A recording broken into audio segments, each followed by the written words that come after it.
चलिए 360 degree camera की बात करते हैं। यहाँ पर जो कैमरा आपको मिलता है ना स्क्रीन, उस कैमरे को आप रिकॉर्डिंग के लिए भी यूज़ कर सकते हो। अब मेजर फीचर पैनोरामिक सनरूफ, वो ना ऐसा करता हूँ पीछे जाके दिखाता हूँ, आपको ज़्यादा अच्छा आइडिया होगा क्योंकि उसका साइज़ भी ना सेगमेंट का सबसे बड़ा है और मेरे पास एग्जैक्ट नंबर है उस साइज़ का, जो शायद आपको किसी ने नहीं बताया होगा। फाइनली महिंद्रा थार रॉक्स का डिटेल्ड वॉक अराउंड आने की बारी आ गई है। पहले जल्दी जल्दी वाला देख लिया, लेकिन इस तरह का नहीं देखा होगा। कलर ऑप्शंस के साथ साथ आपको दिखाने वाला हूं कि कौन सा वेरिएंट लेना चाहिए, और ये प्राइस अनाउंसमेंट के बाद है, इसलिए मुझे सारे वेरिएंट्स के प्राइस पता, तो उस अकॉर्डिंगली मैं अपनी जजमेंट देने वाला हूँ। चाहे इसमें रियर व्हील ड्राइव हो, चाहे ऑटोमेटिक हो, चाहे आपको मैनुअल लेना हो, डीजल लेना हो या 4x4, बेस्ट वेरिएंट कौन सा है वो बताऊंगा, डिलीवरीज के बारे में बताऊंगा, और ऐसी छोटी छोटी छोटी चीज़ें दिखाऊंगा जो बड़ा फ़र्क जनरेट करके देती हैं। तो शुरू करते हैं आज की इस वीडियो के साथ। वीडियो के अंत तक देखना आपका काम, सारी इन्फॉर्मेशन देना मेरा काम। Hello friends, welcome to the car guide. मेरा नाम है Rishabh and today we have not 1 not 2 but 3 Mahindra Thar Roxx, वो भी अलग अलग वेरिएंट। आ जाओ।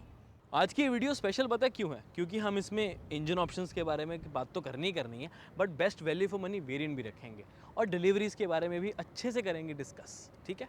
तो सबसे पहले वॉक अराउंड की बात करते हैं। फ्रंट लुक्स किस तरीके के आए हैं, जैसे हमारा वाइट है, रेड है, हमने ऑलमोस्ट सारे आज देख लिए, पेट्रोल डीजल भी चला के देख लिए। तो सबसे पहले मेरा तो फेवरेट वैसे सच्ची बताऊँ वाइट ही आ रहा है, इसकी रोड प्रेजेंस अलग ही उठ कर आ रही है सामने। ब्लैक और रेड से मैं थोड़ा सा बोर हो गया हूँ, तो वाइट मुझे ज़्यादा अच्छा लग रहा है। मैं बताता हूँ मॉडिफिकेशन में ना इतनी ग्रिल, एक इसको रेड करा लेना, अच्छी लगेगी। ये नीचे वाली ब्लैक, मतलब कुछ ना कुछ ऑप्शंस है। इसका कवर्स भी आने, अब करोल बाग में ऑलरेडी यहाँ तो आगे होंगे, आने वाले होंगे, तो इनके पूरे कवर जो है इनके ऊपर चढ़ जाएंगे, तो उससे ये आपका ख़राब भी नहीं होगा और दिखने में भी अच्छा लगेगा, और जब मन किया वो कवर चेंज कर लिया। अब बात करते हैं ओवरऑल लुक्स की। तो महिंद्रा का एम्बेडेड लोगो जो कि बॉडी कलर्ड ही आपको देखने को मिलेगा, उसके ऊपर मतलब पेंट ही किया हुआ है, और साथ में फ्रंट में 360 कैमरा जो अभी आपको अंदर से दिखाऊंगा, और साथ में front parking sensors, LED headlamp setup, LED आपको डीआरएल्स, और मिल जाते हैं इंडिकेटर, साथ में फॉग लैंप्स भी। अब वेरिएंट वाइज एलईडी प्रोजेक्टर आपको बेस वेरिएंट से ही मिल रहे हैं, एलईडी डीआरएल आपको मिडल वेरिएंट से मिलेंगे। और बोनट की अगर हम स्पेसिफिकली बात करें तो लेट मी शो यू कि ये काफ़ी ज़्यादा कंपनी ने ना हैवी रखा है वैसे इस बार, और लेकिन उसको खोलने का एक ऑप्शन भी आपको दे दी है। अंदर से खोलने के बाद बाहर के लैचेस ओपन किए और ये पूरा बोनट ओपन हो गया। ओनली थिंग इज़ मेरी हाइट 5'9" है, तब भी मैं इसे पूरा नहीं खोल पा रहा बिकॉज ये पूरा आगे आ जाता है। बट अगेन जब आप इसे यूज़ करोगे तो आप इसी तरीके से यूज़ करोगे, इसको पूरा ओपन करके यहाँ लगा दोगे, तो आपके पास पूरा ओपन करने की ज़रूरत भी नहीं रहती। देख सकते हैं कि यहाँ पर एक बहुत ही वेल इंसुलेटेड इंजन नज़र आता है और बहुत ही वेल मैनेज्ड भी। Of course massive engine, turbocharge बड़े आपको यहाँ पर देखने को इजीली मिल जाएंगे। कंपनी ने ना इंसुलेशन के ऊपर बहुत काम किया और इसका इम्पैक्ट ड्राइव रिव्यू में, यानी कि proper drive, noise, vibration, harshness पे भी डिफरेंस क्रिएट हुआ है। अंदर ना अब काफ़ी कम वाइब्रेशंस और काफ़ी कम नॉइस आती है। तो हेड्स ऑफ टू महिंद्रा जिन्होंने इसके ऊपर काम किया। Bonnet is quite heavy by the way. Moving on to the side profile, Thar Roxx की बड़ी सारी badging, high ground clearance, proper step आपको देखने को मिलेगा। 19 इंचेस के अलॉय व्हील्स। अब इंटरेस्टिंगली अगर आप बेस वेरिएंट परचेज करोगे तब आपको 18 इंचेस के स्टील व्हील्स ऑफर किए जाएंगे। फ्रंट में हेड डिस्क ब्रेक, इंडिकेटर इस तरफ, हिंजेस वाले डोर, 360 डिग्री कैमरा का साइड कैमरा, थार की बैजिंग, यहाँ रॉक्स नहीं सिर्फ थार ही लिखा हुआ है। Traditional body colour door handles. अब इसमें एक प्रॉब्लम आपको दिखाना चाहता हूँ कि यहाँ की से खोलना पड़ता है, या फिर आपके पास सेंट्रल लॉकिंग की ऑप्शन रहती है चाबी से। ये देखिए, लॉक, अनलॉक, साथ में बूट ओपन करने के लिए। इधर सिर्फ महिंद्रा का लोगो और ये एक फ्लिप की है। अब प्रॉब्लम ये आती है कि रिक्वेस्ट सेंसर नहीं है यहाँ पर किसी भी तरह का। या तो आप चाबी से खोलोगे या आप यहाँ से अनलॉक करोगे। तो जब आपने पॉकेट से की निकाली ली तो पुश स्टॉप बटन चाहे बेस वेरिएंट से कम नहीं दे रही, बहुत अच्छी बात है, बट उसका कहीं ना कहीं पर्पस आधा हो जाता है। अब एक इंटरेस्टिंग चीज़ ये है कि अगर आप अनलॉक बटन को दबा के रखेंगे कुछ सेकेंड्स के लिए तो आपकी विंडो रोल डाउन होने लग जाती है और सनरूफ ओपन होने लग जाती है, अगर आप ध्यान से देखेंगे तो। और सेम अगर आप लॉक दबा के रखेंगे तो विंडो भी अप हो जाएगी और सनरूफ भी बंद हो जाएगी। ये एक फीचर आपको स्कॉर्पियो एन से देखने मिलेगा। प्लस इंटरेस्टिंगली क्या है, देखो मैं आपको दिखाता हूँ। जैसे अभी ये हो गया, नॉर्मली गाड़ी हम स्टार्ट करते हैं तो इसका ORVM आप देख रहे हैं ओपन। अब ऑटो फोल्ड ORVM आ गया है। तो फॉर एग्जाम्पल अगर मैं गाड़ी को करता हूँ लॉक, तो ये जो ORVM है वो भी बंद होगा। एक सेकेंड, गाड़ी की हमने बंद और गाड़ी की लॉक। अलार्म इसलिए बज रहा है क्योंकि सनरूफ भी ओपन है और विंडो भी, ग्लास भी ओपन है। एनीवेज, साइड प्रोफाइल को आगे कंटिन्यू करते हुए, पीछे भी आपको हिंजेस वाले डोर है जिसका डोर हैंडल बॉडी कलर दिया गया है साइड पे कुछ इस तरीके का। बट इसकी अच्छी चीज़ पता है क्या है? 90 डिग्री। यानी कि पीछे बैठना अब पॉसिबल तो हुआ ही है 5 डोर में, जो कि 3 डोर में नहीं था। अंदर जाना है एटलीस्ट यहाँ से, अब पीछे जाना भी आसान है, बेटर स्पेस आपको मिल जाती है। साइड स्टेप के साथ साथ आपको बड़ा ग्रैब रेल भी मिल जाता है, जिसमें मेरी पर्सनली चॉइस है कि आगे से ज़्यादा पीछे बैठना आसान हो गया है। भाई मौसम अच्छा आ रहा है, ये चीज़ मुझे बहुत अच्छी लग रही है। एनीवेज पीछे चलते हुए बड़ी क्वार्टर विंडो, जिसको इन्होंने स्लांट इस तरीके का रखा हुआ है, जहाँ पर गाड़ी भी ऊपर जाती हुई हमें नज़र आती है एनिमेशन में। बट अब इसका रीज़न ध्यान से सुनिएगा, कई लोग कह रहे हैं कि ये पैनल अलग अलग क्यों है, जैसे कि ये वाइट आया फिर दोबारा से वाइट आया, तो ड्यूल टोन वाला ट्रीटमेंट में ये अप क्यों है, ये सिंगल बॉडी क्यों नहीं है? क्योंकि हमेशा से ब्रांड ये चाहता था कि इसमें ना एक ड्यूल टोन थीम आए, प्लस इसमें आपको थोड़ी सी फ्लोटिंग रूफ वाली फील है। क्योंकि अगर आप इसके लुक को सिर्फ वाइट कलर को देखो एक बार, ब्लैक को थोड़ा सा इग्नोर करते हो, तो आपको ऐसे लगेगा कि ये ऊपर से ओपन है। वो तभी पॉसिबल हो पाता है अगर वहाँ पर एक ग्रूव होता, तो उसकी वजह से उन्होंने वो ग्रूव दिया ताकि ये 3 डोर थार से ज़्यादा हटकर अलग से नज़र आए कि प्रॉपर ये 5 डोर थार है। अब लोगों के मन में ना बहुत आ रहा था कि यार पिछली वो भी 5 सीटर थी, ये भी 5 सीटर है। नहीं, वो 4 सीटर थी जिसमें आगे से बैठना पड़ता था। ये 5 सीटर है जिसमें प्रॉपर बैठने की जगह भी है, और दोनों ही गाड़ियों में बूट स्पेस का ज़मीन आसमान का फ़र्क है। आओ आपको दिखाता हूँ। पीछे भी आपको by the way disc brake ही मिल रही है। बाकी टेल लैम्प वगैरह दिखाने से पहले अब मैंने बूट स्पेस कह दिया, तो आपको बूट स्पेस दिखाएंगे। सी 477 लीटर्स की बूट स्पेस कम नहीं होते मेरे दोस्त। यहाँ पर आपको बड़े बैग्स रखने की प्रॉपर जगह, रुको दिखाता हूँ। ये एक स्मॉल हमारा लगेज बैग है, 1 2 3 यहाँ आ जाएँ, ऐसे भी आ जाएँ, ऐसे भी आ जाएँ, तो 6 8 के आसपास ऐसे बैग, और इसके ऊपर अलग से। और अगर पूरा रूफ तक आप इसको करते हो तो 680 लीटर्स के आसपास की बूट स्पेस जो है वो आपको मिल जाती है। तो ये चीज़ नहीं थी ना थार में, वहाँ तो आप अपना बूट ही रख पाते थे बूट स्पेस के नाम पे, यहाँ आप काफ़ी ज़्यादा सामान रख पाएंगे। ओके, इंटरेस्टिंगली 60:40 स्प्लिट सीट्स भी आपको मिलती है, जिसमें ये बेस वेरिएंट से ही मिल जाता है। अगर आपको कुछ लेंथी रखना है तब आप 40 वाले को फोल्ड कर सकते हैं, कुछ ज़्यादा बड़ा रखना है तो 60 कर सकते हैं, और कुछ बहुत ज़्यादा ही सामान रखना है तो दोनों सीट्स को फोल्ड करके अपने बूट स्पेस को बहुत ज़्यादा बढ़ा सकते हैं। इंटरेस्टिंग चीज़ है, यहाँ पर आपको मिलेंगे इसका हिंज लॉक के साथ, पीछे भी आपको लॉक मिल जाएगा। बड़ा आपको टायर यहाँ पर ऑफर मिल जाता है, जो कि एलॉय व्हील ही दे रही है कंपनी। साथ में मिल जाता है ये ग्लास पैनल जिसमें डीफॉगर भी है। और वाइपर की अगर मैं बात करूँ तो आपको दिखाता हूँ, होल्ड करो और इसको करते नीचे, ये रहा इसका वाइपर, और यहाँ पर इसका मिल गया आपको प्रॉपर डिफॉगर। अब अगर ध्यान से देखेंगे तो यहाँ पर आपको वॉशर भी मिल जाता है, हिडन थोड़ा सा यहाँ रखा गया, जिसकी वजह से आप उसको यूज़ कर पाओगे। और डिफॉगर वाइपर ऑब्वियसली है, हाई स्टॉप लैम्प भी है। अब इसमें एक चीज़ मुझे इंटरेस्टिंग पता क्या लगी कि कंपनी ने ये पूरे पैनल को ब्लैक रख के यहाँ पर भी ग्रूविंग्स दी हैं, और वो ग्लास की जगह या पियानो ब्लैक की जगह मैट ब्लैक में फिनिशिंग मिल जाती है, जिससे अगेन गाड़ी की अपील थोड़ी सी और उठकर मेरे हिसाब से तो सामने आ रही है। ओवरऑल रियर में वाइट ज़्यादा अच्छी लग रही है, रेड या फिर कोई और कलर, वो भी नीचे कमेंट करके ज़रूर बताना। बैजिंग्स की बात करें तो एलईडीज़, यहाँ पर भी लाइट्स आपको प्रॉपर, यहाँ पर इंडिकेटर मिल जाएगा, रिफ्लेक्टर्स के साथ ऑटोमेटिक की बैजिंग, रिवर्स पार्किंग सेंसर्स। उधर क्योंकि ये मैनुअल वेरिएंट है तो आपको मैनुअल की बैजिंग नहीं मिलती, बट वो ध्यान रखिए कि ब्लैक कलर का ही आपको हैंडल जो है वो मिलेगा बूट के लिए।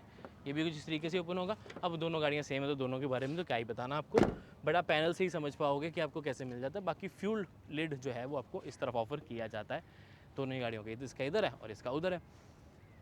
हो गया रियर साइड। नीचे कमेंट करके बताओ कि आपको ओवरऑल बाहर बाहर से गाड़ी का वॉक अराउंड हम देखते हैं तो कैसा लगा।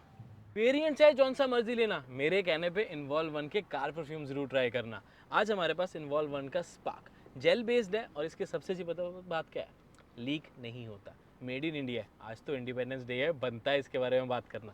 बात कर रहा था इसके कि मेड इन इंडिया, लीक नहीं होता, साथ के साथ फ्रेग्रेंस भी काफ़ी ज़्यादा प्रीमियम है, लग्जूरियस फील कराती है। किसी भी गाड़ी में यूज़ कर लो, चाहे थार रॉक्स में करोगे तो आपकी शान और बढ़ेगी। डिस्क्रिप्शन में लिंक आपको मिल जाएगा, 10% डिस्काउंट कोड कूपन लगाना ना भूलें। और भी फ्लेवर्स अवेलेबल हैं, तो कार गाइड कूपन कोड लगा के 10% डिस्काउंट हुआ आपका, ले लो जल्दी से। चलो थोड़े टेक्निकल पॉइंट्स की बात करें, 41.7 डिग्रीज का अप्रोच एंगल है। ब्रेक ओवर एंगल की बात करें तो 23.9, और डिपार्चर एंगल की अगर बात करें तब आपको मिल जाता है 36.1। वाटर वेटिंग कैपेसिटी 650 mm की, तो 650 mm तक पानी आएगा, तब भी कोई टेंशन वाली बात नहीं है। चलिए 360 डिग्री कैमरा की बात करते हैं। अच्छी चीज़ ये है कि क्वालिटी अच्छी लगी मुझे, अलग अलग एंगल्स आप यहाँ से चेकआउट कर सकते हैं। आप देख सकते हैं कितने बढ़िया कलर्स भी आ रहे हैं, उसका आप स्क्रीनशॉट भी ले पाएंगे, स्क्रीन कैप्चर, इवन स्टोरेज इन गैलरी। और इसको अगर आप फुल में देखना चाहते हो तो कुछ इस तरीके से देख पाएंगे, फुल स्क्रीन इतनी ये नहीं, ये हैं sensors, front parking, rear parking, कुछ इस तरीके से इनकी लेआउट्स रखे गए हैं। मुझे पर्टिकुलरली ये लगता है कि maybe I don't know कि यहाँ पर पूरी स्क्रीन पे स्क्रीन आनी चाहिए थी, बट क्या है कि अब 16:9 रेशो ही होती है, उस अकॉर्डिंगली यहाँ पर आ रही है। अब हम इसके अलग अलग एंगल देखते हैं, ये रियर, इसी तरीके से राइट, और इंटरेस्टिंग चीज़ आती है ये गाड़ी के पीछे वाला तो है ही है, गाड़ी के फ्रंट उसके नीचे भी थोड़ा सा एंगल आपको देखने को मिल जाता है कि अगर कुछ वहाँ है तो सेंसर आपको बता देते हैं कि कुछ है। तो ये चीज़ मुझे अच्छी लगी कि आपको अलग अलग एंगल, तो ये आपको फ्रंट का एंगल बर्ड्स आई व्यू का मिल जाता है, कुछ इसी का क्लोजअप। ये पूरी गाड़ी का बर्ड्स आई व्यू है कि लेफ्ट राइट पीछे आगे है क्या। अगर आप इसमें आप चेंज करना चाहते हो तो आपके पास 3D की ऑप्शन भी मिल जाती है। रुको, ऑन नहीं हुआ, 3D कुछ इस तरीके से, ये देखिए अब वो दरवाज़ा खुला है तो वैसे आ रहा है, ये देख सकते हैं। तो क्वालिटी आपको काफ़ी अच्छी मिल जाती है। जूम होता है, जूम नहीं होता, यहाँ से मैं फिर भी अलग अलग कैमरास जो है वो सेट कर सकता हूँ। क्वालिटी मुझे पर्टिकुलरली ज़्यादा अच्छी लगी, प्लस कलर्स आपको बहुत अच्छे देखने को मिल जाते हैं इसमें। इंटरेस्टिंग फैक्टर ये है कि अगर आप ग्लव बॉक्स देखेंगे, एक तो सॉफ्ट ओपनिंग के साथ आता है, स्टोरेज बहुत ज़्यादा नहीं है बट गुड, बट इंटरेस्टिंग है कि यहाँ पर कूल्ड की आपको ऑप्शन मिल जाती है, अंदर से ठंडी हवा आती है और यहाँ से इसको पास ऑन किया जाता है। अभी भी पूरा चिल्ड हो रखा है ये, दैट्स नाइस। प्लस अगर थोड़ा सा और चीज़ दिखाऊँ तो यहाँ पर जो कैमरा आपको मिलता है ना स्क्रीन, उस कैमरे को आप रिकॉर्डिंग के लिए भी यूज़ कर सकते हो। तो वो ड्राइवर के लिए फ्रंट या रियर की रिकॉर्डिंग, हालांकि मुझे ऑप्शन नहीं मिल रही, बट वो ब्रोशर में भी और प्रेजेंटेशन में भी दिखाई थी, मुझे यहाँ वो ऑप्शन नहीं मिल रही, बट एटलीस्ट आप इन कैमरास को जो दिए हुए हैं उनको एज ए रिकॉर्डिंग के लिए भी यूज़ किया जा सकता है। अगला फीचर में अंदर कुछ इंपॉर्टेंट लिखे हुए हैं। अब स्पीकर्स के बारे में आपको सब बताएंगे, हार्मन कार्डन के, लेकिन क्या आपको सबने बताया कि 9 स्पीकर सिस्टम है 12 चैनल आउटपुट के साथ, जो कि टोटल 560 वॉट सब वूफर के साथ मिलकर कमाल का म्यूजिक एक्सपीरियंस आपको प्रोवाइड करते हैं। अब देखो, मैं आपको यहाँ गाना लगा के सुनाऊंगा, ये मेरा माइक है, इस माइक से ये कैसी ऑडियो रिकॉर्ड करेगा और आपके ईयरफोन्स में या आपके फ़ोन में कैसे उसको सेम तरीके से सुन पाओगे। समझ रहे हो मेरी बात? कहने का मतलब ये है कि एक्सपीरियंस आपको खुद ही करना पड़ेगा एक्चुअल स्पीकर्स का, तो शोरूम में जाके विजिट करोगे तो बेटर रहेगा। यहाँ पर सुना के मैं आपका एक्सपीरियंस ख़राब नहीं करना चाहता। आपके मन में आएगा कि ये क्या क्वालिटी है, तो आपको लगेगा कि ख़राब है, लेकिन ऐसा नहीं है, क्योंकि इनके स्पीकर्स है, ये माइक है और आप अपने ईयरफोन या हेडफोन से सुन रहे हो तो वो कम्प्लीटली डिफरेंट एक्सपीरियंस हो जाता है। इसलिए मैं कभी अपनी किसी वीडियो में सॉन्ग्स नहीं सुनाता। अगली वीडियो में अगले पॉइंट पे चलते हैं, तब आपको बता दो कि इस स्क्रीन पे आपको 80+ एड्रीनॉक्स के कनेक्टेड फीचर्स भी मिल जाते हैं। फ़ोन से, स्मार्ट वॉच से ट्रैक करो, नेविगेट करो, जियो फेंसिंग लगाओ, सब कनेक्टेड फीचर्स। फ़ोन से ही सर्विस रिकॉर्ड भी देखो, विंडो डाउन करो, सनरूफ खोलो, स्टैट्स देखो क्या आ रहा है, टेलीमेटिक्स देखो, तो सारे फंक्शंस आपको मिलेंगे ही मिलेंगे। बट हाँ, सारे वेरिएंट्स में नहीं है, तो ध्यान से वेरिएंट चूज़ करना। एंड में बताता हूँ कौन सा वेरिएंट बेस्ट है। चैनल को सब्सक्राइब कर लो अगर अभी तक नहीं किया तो। इतनी मेहनत से आपके लिए वीडियो बना रहे हैं, इतनी सुंदर जगह आकर, कोची में हम वैसे। चलिए फटाफट थोड़े फीचर्स इंपॉर्टेंट जो मुझे अच्छे लगे। Grab handle, soft touch material, carbon fibre, finishing, round AC vents, cooling अच्छी लगी वैसे मुझे गाड़ी की। 10.25 इंचेस की स्क्रीन, ये HD वाली है, अगर बेस वेरिएंट लोगे तो 10.25 इंचेस ही है, पर उसका यूजर इंटरफेस थोड़ा सा अलग हो जाता है। 360 degree camera, radio, call, music, home, settings, AC vents, carbon fibre finishing, AC के controls, ventilated seats, hazard lamp, drive mode, zip और जूम यूज कर पाओगे। वायरलेस चार्जर, कप होल्डर्स आपको यहाँ पीछे देखने को मिलेंगे इस आर्मरेस्ट के नीचे, एक उसके बिना भी कर सकते हो, वैसे दो रख सकते हो। Electric parking brake, auto hold आपको मैनुअल ट्रांसमिशन में भी ऑफर किए जाएंगे। Parking reverse, neutral, drive, plus आप मैनुअल मोड पे चलाना चाहे तो, और साथ में एक्स्ट्रा स्टोरेज स्पेस यहाँ पर अच्छी है, कंफर्ट अच्छा है, थोड़ी सी सीट्स थोड़ी सी टाइट लगने लग जाती है एल्बोज के पॉइंट ऑफ व्यू से। जब आप यहाँ बैठे हो, ये तो ठीक है, लेकिन राइट साइड डोर पे पूरा सा आता है, मतलब मैं 5'9" और मेरे 80 kg वेट है, आप एस्टिमेट लगा लो। तो जो थोड़ा हैवी होगा ना, 90-100 में भी, या चलो हाइट जिसकी कम लेकिन हैवी होगा, वो थोड़ा सा फील कर सकता है। बहुत बड़ी चीज़ नहीं है, बट एक छोटी सी चीज़ है जो मुझे फील हुई तो सोचा आपको बता दो। ऊपर चलेंगे तो auto dimming IRVM, LED lights जो कि ब्रीदिंग इफेक्ट के साथ ऑन और ऑफ होती है, वेरी प्रीमियम। इधर देखेंगे तो बहुत बड़ा आपको सनग्लास होल्डर इधर होता है, जो कि इस बटन के बाद आपको कुछ नहीं, ये बटन सनग्लास होल्डर का नहीं है, ध्यान रखना। यहाँ पर आपको पूरा एक सन वाइजर देखने को मिल जाता है, बड़ा मिरर विद LED लाइट। ये मिरर बहुत बड़ा, इतना बड़ा मिरर मैंने आज तक नहीं देखा, और पूरा चेहरा दिख रहा है। यूजुअली यहाँ तो आंखें दिखती, नाक दिखती है या लिप्स, बट आपको इसमें पूरा फेस नज़र आ जाता है। अगर मैं कैमरे की तरफ दिखाऊं तो नहीं दिखेगा, उधर से दिखाता हूँ। तो ये ऑटोमेटिक लाइट है, इसको नीचे करेंगे तो ऑन हो जाती है, ऊपर कर देंगे तो इसके साथ लिंक्ड है। और इसको ओवर कर देते वापस ऊपर। यहाँ देखेंगे तो मेरा वो कैमरा लगा हुआ है एक्चुअली, बट यहाँ पर भी आपको बड़ा मिरर ही ऑफर किया जाता है with LED light. Grab handles काफ़ी बड़े, तो बैठना काफ़ी ज़्यादा ईजी हो जाता है इनके साथ। Steering mount control, leather wrapping, यहाँ पर आपको रेन सेंसिंग वाइपर मिल जाते हैं। ऑटोमेटिक हेडलैम्प सेटअप भी आपको देखने को राइट साइड पे मिल जाएगा। इंडिकेटर्स के बटन यहीं पे है, फॉग लैंप्स का कंट्रोल भी यहीं पे है। लेफ्ट से तो मेजरली आपके वाइपर कंट्रोल्स हैं, और फ्रंट देखेंगे तो 10.25 इंचेस का डिजिटल क्लस्टर, सारे इन्फॉर्मेशन का अलग अलग थीम भी है, ट्रैफिक साइन रिकॉग्निशन है। ADAS के जो फीचर्स है लिस्ट लगा देता हूँ, बहुत काम किया, बिकॉज ट्रैफिक साइन में सिर्फ ये स्पीड लिमिट ही नहीं, ओवरटेकिंग का हो गया, नो एंट्री हो गया, वो सब आपके लिए पड़ता है और यहाँ पर नोटिफिकेशन उसकी आ जाती है। ओके, जो आपको नीचे डेड पेडल मिलता है, सही साइज़ है, बहुत बड़ा नहीं बहुत छोटा नहीं, बट ऐसा है कि एक्सीलेटर और ब्रेक पेडल में स्पेस थोड़ी सी कम रहती है मेरे हिसाब से। स्टीयरिंग की बात करें तो आपको मिल रहा है टिल्ट, नॉट टेलीस्कोपिक, ध्यान रखना, बट सही है। मेरे को पर्टिकुलरली अच्छा लगा क्योंकि काफ़ी लाइट वेट हो गया। इसके बारे में हमने ड्राइव रिव्यू में ज़्यादा अच्छे से समझाया, तो उसको ज़रूर चेकआउट कर लें। आर्मरेस्ट की एक चीज़ मुझे बहुत अच्छी लगी कि पार्सली स्लाइड होती है, नाइस ना। ड्राइवर के लिए जिसने गियर बदलने उसके लिए स्लाइड होती है, इधर स्लाइड नहीं होती, बट अगर आप ओपन करना चाहते हो तो यूनिबॉडी की तरह साथ में ही ओपन होती है। That's a very good innovative thing. Space थोड़ी कम है बट एटलीस्ट है, पैडेड है, दैट्स नाइस, ज़्यादा आवाज़ नहीं करने वाली, अंदर सामान रखा होगा। यहाँ पर तो कप होल्डर रख पाएंगे, ये तो मैंने वायर वैसे रखी हुई है, थोड़ी स्टोरेज स्पेसेस में आपको ऑलरेडी दिखा चुका हूँ। नाइस, मुझे ओवरऑल अच्छा लगा। अब मेजर फीचर पैनोरामिक सनरूफ, वो ना ऐसा करता हूँ पीछे जाके दिखाता हूँ, आपको ज़्यादा अच्छा आइडिया होगा, क्योंकि उसका साइज़ भी ना सेगमेंट का सबसे बड़ा है, और मेरे पास एग्जैक्ट नंबर है उस साइज़ का, जो शायद आपको किसी ने नहीं बताया होगा, मैं बताऊँगा, आ जाओ। अब ये डोर साइड में दिखने में अच्छी है, विंडो बहुत बड़ी है, फ्रेम बहुत ज़्यादा बड़ा है, हामन कार्डन का स्पीकर, हामन कार्डन का ट्विटर भी है। ओवरव्यू में इलेक्ट्रिकल एडजस्टेबल फोल्ड करने की ऑप्शन आपको यहाँ मिल जाती है।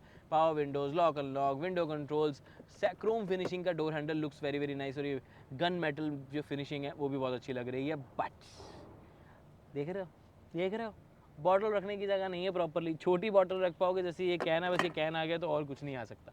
तो फाइल फोल्डर वगैरह पीछे तक ऐसा कुछ नहीं है, बिकॉज यहाँ पर स्पेस ज़रूरी थी, इसीलिए इन्होंने एक छोटी जगह ही बनाई है, क्योंकि ये स्पेस तो यहाँ आ जाएगी, सीट के साथ ऑप्शन नहीं थी तो उसे फ्लैट करना पड़ा, क्योंकि यहाँ इलेक्ट्रिकल एडजस्टेबल सीट का बटन देना था जिसको पर्सन यूज़ भी कर सके। वहाँ पर फाइल फोल्डर आ जाता तो मेरा हाथ यहाँ जाना नहीं था, ये ज़्यादा टाइट फील होनी थी, और अगर इलेक्ट्रिकल एडजस्टेबल ना भी होती, मैनुअल हाइट एडजस्टमेंट तो देनी ही थी, तब भी वो मैं यूज़ नहीं कर पाता अगर वहाँ फाइल रखने की जगह होती। तो इस तरीके से थोड़ी सी साइड से क्रैम्प हो जाती, अंदर खुली है। समझ पा रहे हो मैं क्या कह रहा हूँ? समझ रहे हो ना आओ आओ कुछ इंटरेस्टिंग दिखाता हूँ। डोर खुला पूरा 90 डिग्री। बेनिफिट क्या हुआ कि पैर रखा, बैठना बहुत ही ज़्यादा आसान, क्योंकि फ्रेम काफ़ी बड़ा मिल जाता है। बट हमारे लिए जगह है, बॉटल्स के लिए जगह नहीं है। अरे अरे यहाँ क्या रखूँगा? मेरे को लगता है मुश्किल से रियल का जूस कैन आएगा, वो भी थोड़ा सा दब जाएगा। उससे छोटा मेरे पास कुछ था नहीं दिखाने को, नहीं तो वो भी पक्का दिखा देता। बट काफ़ी कम स्टोरेज स्पेस है, ना के बराबर छोटा मोटा सामान ही रख पाओगे। बाकी हामन का स्पीकर आपको यहाँ देखने को मिलेगा, प्लस गन मेटल फिनिशिंग इस तरफ भी। बाकी सेम डोर हैंडल कुछ वैसा ही है, मल्टीपल ट्रीटमेंट्स है, तो ये प्रीमियम ज़रूर लगता है। Door frame is nice, window size is nice, और ऑफकोर्स ये पावर विंडो है, लेकिन ध्यान रखें ये है, पीछे नहीं है, वो क्वार्टर विंडो टाइप है, इतना ही नीचे जाएगा, बिकॉज ये नीचे जाएगा कहाँ, कट लगा हुआ है यहाँ पर, तो ये नीचे जाने की जगह तो है ही नहीं, तो खुलने को तो इतना ही खुलेगा। अब इसका नुकसान क्या होता है, जब मैं विंडो खोल के बैठना चाहता हूँ तो मैं बैठ नहीं पाता, क्योंकि मैं एल्बो कहाँ रखता हूँ सही से, तो मेरे को नीचे ही रखनी पड़ेगी। मैं बाहर ऐसे नहीं रख सकता, ऐसे आगे करके थोड़ी रखूँगा, रखनी तो यहाँ होती है ना, तो ये की वजह से मैं नहीं रख पाऊँगा। तो ये थोड़ा सा एक छोटी छोटी चीज़ें हैं, यही चीज़ें होती है देखो जो आपको बतानी इंपॉर्टेंट होती हैं। मे बी आपके डेली लाइफ में बहुत मैटर ना करे, बट ये कई बार ना तब समझ आती है जब हम गाड़ी परचेज़ कर चुके होते हैं। टेस्ट ड्राइव में या शोरूम में देखने पे ये चीज़ें नोटिस में नहीं आती। बट एनीवेज आओ आपको अंदर और चीज़ें दिखाते हैं। 90 डिग्री का ओपन होने का बहुत बेनिफिट है, लेकिन इस तरफ थोड़ा सा बॉटल को आगे रखते हैं, क्योंकि पीछे बॉटल अब रखने की जगह नहीं है, और भी चीज़ रखने की जगह नहीं, मैं बताता हूँ। देखो, फ़ोन रखना चाहते हो, यहाँ रखो, यहाँ रखो, यहाँ रखो, 3 4 5 6 और 7। लेकिन अगर चार्ज करना चाहते हो तो एक ही कर पाओगे, क्योंकि एक ही पोर्ट है। 2 होने चाहिए थे मेरे ख्याल से, बट चलो इतनी बड़ी मैं मतलब ठीक है, 12 वोल्ट सॉकेट भी नहीं आता, बट टाइप सी का एक पोर्ट है, इसमें शायद मल्टीपल लगा के हो सके। लेकिन ध्यान रखें कि यहाँ पर आपको फ़ोन स्टोरेज अगर रखते भी हो तो थोड़ा टक टक करने वाला है, आवाज़ करेगा जब गाड़ी होगी, तो सेफ़ नहीं है, तो यहीं रखना जहाँ प्रॉपर जगह बनाई गई है। रेयर रेसिपेंट्स के ऊपर क्रोम सराउंडिंग लुक्स नाइस। जो चीज़ मेरी वन ऑफ द फेवरेट है थार की, वो है फ्लैट फ्लोर। ये तो हालांकि रियर व्हील ड्राइव है, बट अगर आप 4x4 वाला भी देखोगे उसमें भी फ्लैट फ्लोर ही मिलता है, जिसकी मतलब ये है कि आपको स्पेस ही स्पेस यहाँ देखने को मिलेगी ही मिलेगी, ताकि सेंटर में पर्सन बैठ सके। और मेरे हिसाब से विड्थ देखो बहुत ज़्यादा नहीं है कि शोल्डर बिल्कुल भी टच ही ना करे, करेंगे ज़रूर, बट अगर थार में 5 लोग बैठ पा रहे हैं इतने ईजिली फ्रेम के अंदर आ गए, तो मेरे लिए तो बड़ी बात है भाई। मुझे तो चीज़ बहुत अच्छी लगी। प्लस नी रूम, क्योंकि स्कूप्ड सीट्स हैं तो नी रूम अच्छा मिल जाता है। Under side support is also good. Headroom की बात करें तो plenty of headroom. My height is 5'9" bye the वे। मुझे बैठने से पहले बता दीजिए ना अपनी हाइट में से। सॉरी मैं ऐसा करता हूँ, वहाँ लिख दी होगी मैंने पक्का। अविनाश वहाँ लिख देना प्लीज़, ठीक है ना। हेडरूम काफ़ी अच्छा है। पैनोरामिक सनरूफ मैसिव आपको मिल जाती है। मैंने लिख के दिख रखी है कि एग्जैक्ट कितनी है। I think 1500 mm by 700 mm की है। 1450 बाई 90 mm। 1450 by 900 mm। इतनी बड़ी पैनोरामिक सनरूफ नहीं देखी होगी। और ये ओपन भी बहुत ज़्यादा होती है। अगर मैं इसको ओपन करना चाहूँगा ना, तो आपको एक चीज़ दिखाता। अरे रुको, बटन नहीं पूरा प्रेस हुआ। अरे हो जा मेरी जान। हाँ हुआ। देखो ये यहाँ मतलब ये तो पूरा ग्लास पैनल है। यूजुअली सनरूफ में क्या होता है, यहाँ तक होती है, लेकिन इसके ऐसा नहीं, ये पूरी जाती है। शायद इससे पीछे भी जाती है, नहीं इससे पीछे नहीं जाती, मुझे लगा शायद जाती है, बट ये भी फिर भी काफ़ी ज़्यादा वाइड ओपनिंग हो जाती है इसकी, और आपको पूरा व्यू जो है अच्छा देखने को मिल जाता है। स्पेशली पीछे लोग बैठ जाएँ तो उनके लिए बहुत अच्छा है। बाकी सेफ्टी के लिए 35 सेफ्टी फीचर्स स्टैंडर्ड है, इंक्लूडिंग 6 एयरबैग्स बेस वेरिएंट से, तो वो भी एक अच्छी चीज़ है। बेस वेरिएंट वैसे काफ़ी वैल्यू फॉर मनी है ना। पुश स्टार्ट स्टॉप बटन है, 18 इंचज़ के स्टाइल व्हील्स है, LED हेडलैम्प्स हैं, और साथ में आपको मैसिव इंजन मिल जाता है। Rear wheel drive 2 litre petrol lovely engine. Power figure यहाँ लिख देता हूँ, बेस वेरिएंट के फीचर्स यहाँ लिख देता हूँ। लेकिन अगर डीजल लेना चाहते हो तो 1 लाख एक्स्ट्रा देखिए 13.99 का diesel manual rear wheel drive base variant MX-1 purchase कर सकते हो। आई होप महिंद्रा इस वेरिएंट की जो बुकिंग तक की अमाउंट है, एटलीस्ट जैसे जब तक मैंने बुक करा ली, जब तक वो जो अमाउंट है वो ही डिलीवरी पे देनी है भाई। मैंने ऐसे नहीं कि बुकिंग अब करा ली, डिलीवरी 1 साल बाद, और तब रेट 12.99 का 13.99 या उससे भी ज़्यादा हो चुका है, उसका तो कोई फ़ायदा नहीं ना। फिर क्यों लॉन्च की 12.99 पे। तो प्लीज़ महिंद्रा, मेरी दिल से रिक्वेस्ट है कि at the time of booking जो प्राइस है उसके अकॉर्डिंगली डिलीवरी पे प्राइस होना चाहिए। नहीं तो आप डिलीवरी जानबूझ के भी तो लेट दे सकते हो कि प्राइस बंदे ज़्यादा दें, और वो फंस जाते हैं इस चक्कर में, या फिर उन्हें अपर वेरिएंट लेना पड़ता है, तब भी तो पैसे ज़्यादा देने पड़ते हैं। तो हम बेस वेरिएंट में भी मत, समझ रहे हो मैं क्या कहना चाह रहा हूँ। तो प्लीज़ बुकिंग अमाउंट पे बुकिंग टाइम पे जो अमाउंट है वो होनी चाहिए फाइनल अमाउंट। फीचर्स की बात कर रहे थे, कंफर्ट के लिए बहुत काम किया गया, जहाँ पर आपको proper armrest with cup holders, बड़े बॉटल रखने की बात हो रही थी तो यहीं पे आपको रखनी पड़ेगी, यहाँ ज़रूर सही से आ जाती है। 2 आपको एडजस्टेबल हेडरेस्ट, 1 आपको फिक्स हेडरेस्ट, जो कि काफ़ी कंफर्टेबल मुझे लगा है। और इनकी एक और ख़ास बात पता क्या है, थोड़ा अविनाश पीछे जाइए, आपको एक चीज़ दिखाता हूँ कि ये वाली जो सीट्स हैं वो मल्टीपल लेवल पे रिक्लाइन हो जाती हैं। ये फुल रिक्लाइन, कम करना चाहते हो तो यहाँ तक 1 2 3 4 5 6 5 to 6 आपके पास अलग अलग ऑप्शंस हैं टू रिक्लाइन देम, अपने कंफर्ट को इंक्रीज़ करने के लिए। और सीट्स की quality super premium luxury Thar rocks. Light की बात करें, रीडिंग लाइट प्रॉपर LEDs आपको ऑफर की जाती है, दो है, आगे जो है वो सेंटर वाली है, इधर भी है, तो यहाँ पर आपको प्रॉपर रीडिंग लाइट दी जाती है, जिसकी वजह से अगर आप कुछ पढ़ना चाहते हो तो बहुत ईजिली पढ़ पाओगे। एक चीज़ मैंने आपके लिए और नोट करके रखी हुई है कि जब आप इसको पूरा ओपन कर लेते हो तो आपके पास है 636731 साइज़। ये भी कमाल की बात है, तो काफ़ी ओपन ये हो जाती है। आई थिंक सारे पॉइंट्स हो गए। इंटीरियर हो गया, एक्सटीरियर हो गया, फीचर्स बता दिए। ड्राइव देखना चाहते हो तो उसकी वीडियो अलग से अवेलेबल है। क्या लगता है कुछ रह गया? अभी भी कुछ रह गया? ये क्या रह गया यार, प्लीज़ मुझे याद दिलाओ, कमेंट करके पूछ लो, सब्सक्राइब करके रख लो अगर अभी तक नहीं किया तो। अब बहुत ज़्यादा सोच विचार करने के बाद कंक्लूजन पे मैं ये पहुंचा हूँ कि बेस वेरिएंट या टॉप वेरिएंट, बीच में मत फंसना।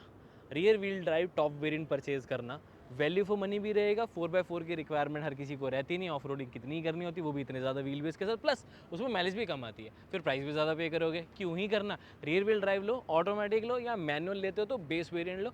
ऑटो मतलब टॉप में भी मैनुअल ले सकते हो, बट मेरी प्रेफरेंस होगी कि ऑटोमेटिक पे जाना ज़्यादा आपको सूट करेगा। बट ध्यान रखें, टेस्ट ड्राइव ज़रूर लें। हमारे detail drive reviews of petrol, diesel, 4x4 ADAS समझने के लिए इंस्टाग्राम और यूट्यूब पे मल्टीपल वीडियोस आप सबके लिए अपलोडेड है, तो उन्हें चेकआउट करना ना भूलें। मैं मिलता हूँ आपसे अगली वीडियो में। Until then, drive safe, take care, I love you guys, bye bye.